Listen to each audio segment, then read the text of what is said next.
¿De dónde podrían provenir los Nefilim o gigantes de la Biblia? ¿Fue David quien realmente mató a Goliat? Quédate hasta el final porque resolveremos estas y otras preguntas a lo largo de este video, así que sin más, empecemos.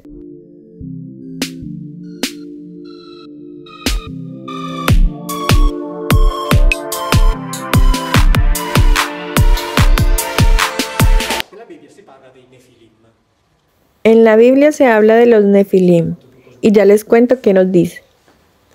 De los Nefilim se dice que cuando los hijos de este de aquí, refiriéndose a Yahvé, es decir, este era uno de los Elohim, vieron que las hijas del Adán, es decir, las hijas de los terrestres, eran Tobot, lo que significa bueno, pero en el sentido...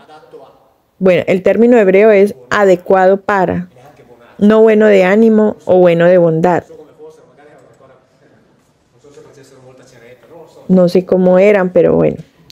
Vieron que eran adecuadas, se unieron a ellas y nacieron la estirpe de los Kiborim.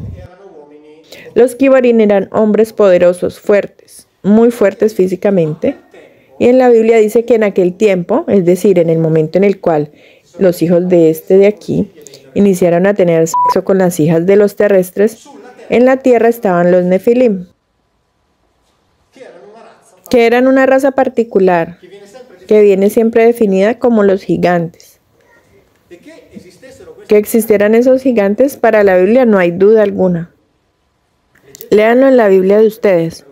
No hay necesidad de traducciones o interpretaciones particulares.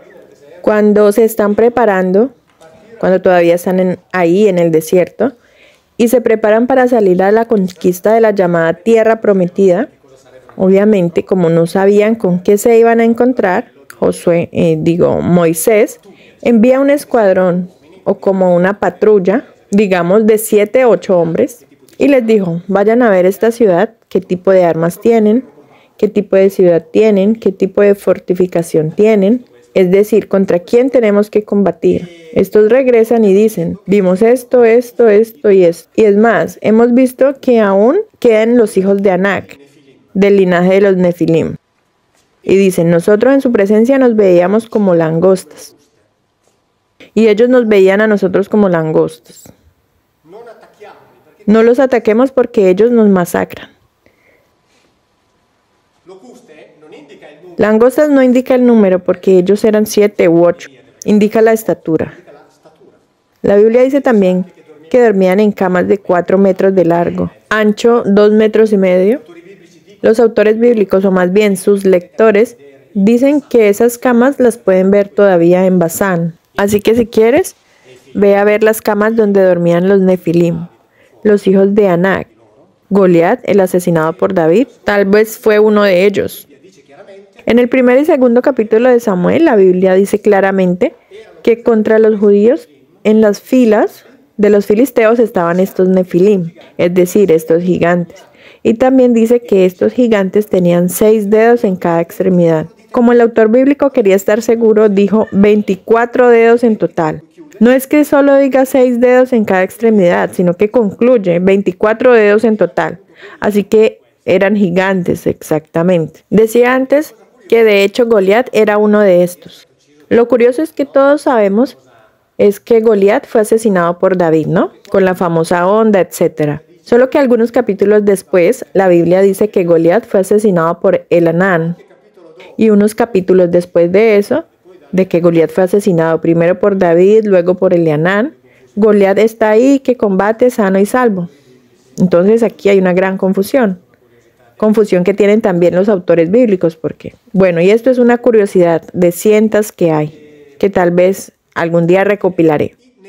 Así que aquí están los Nefilim, y de los Nefilim hay una discusión que viene desde hace mucho tiempo, porque la interpretación más famosa es la que dio Sitchin, quien dice, el término Nefilim deriva del verbo en hebreo nafal, que quiere decir bajar o caer. Sobre estas interpretaciones hay 2 universidades estadounidenses que chocan desde hace mucho tiempo, Berkeley y Wisconsin. porque hay quienes dicen, sí, tiene razón, es decir, sí, deriva del verbo nafal, por eso el participio, etc. En cambio hay otros que dicen, no, en realidad debió haber sido vocalizado con las vocales del participio pasivo.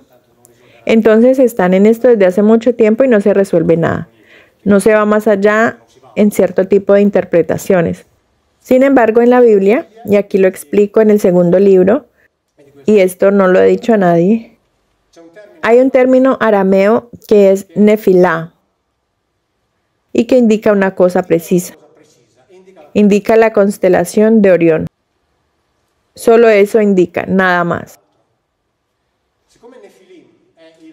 Ya que nefilim es el plural, es decir, la terminación im es plural. Si nefilim pudiera interpretarse como el plural de nefilá, podría ser traducido como oronianos, oronitas o provenientes de Orión. Lo curioso es que los griegos, cuando hicieron la versión griega para el siglo III a.C. de la Biblia, tuvieron acceso a otras fuentes, que entre otras cosas no son reconocidas por los rabinos porque son diferentes del código de Leningrado. Cuando encontraron la palabra nefilim, no pusieron ningún problema y la tradujeron inmediatamente como gigantes, es decir, gigantes. Es decir, no tradujeron los que llegaron o los que cayeron, sino que tradujeron gigantes. Ahora, la constelación de Orión es una constelación en el cielo que podemos ver todas las noches, gigantesca. Porque Orión, en la mitología griega, era un cazador gigante de Beopsia que estaba enamorado de alguien. Y como Artemisa, por decir, estaba enamorada de él, pero él no le hacía caso, hizo que la mataran. Y luego, a partir de ese momento, digamos que fue hecho un héroe, proyectado hacia el cielo en esta constelación gigantesca. Entonces tenemos Nefilá, que es una constelación gigantesca, y tenemos Nefilim, que podría ser el plural de Nefilá. Tenemos los griegos que conocían muy bien el significado de la constelación gigantesca, encuentran Nefilim y traducen gigantes. ¿Qué pudiera decir que esos llegaban de ahí? No lo sé, pero es la única suposición posible que hay. Yo lo he escrito y nadie nunca me ha hablado de esto, nunca lo he leído de ninguna parte, por lo tanto es una cosa nueva, que podría ser una estupidez, pero a veces las hipótesis sirven para desencadenar una corriente de investigación.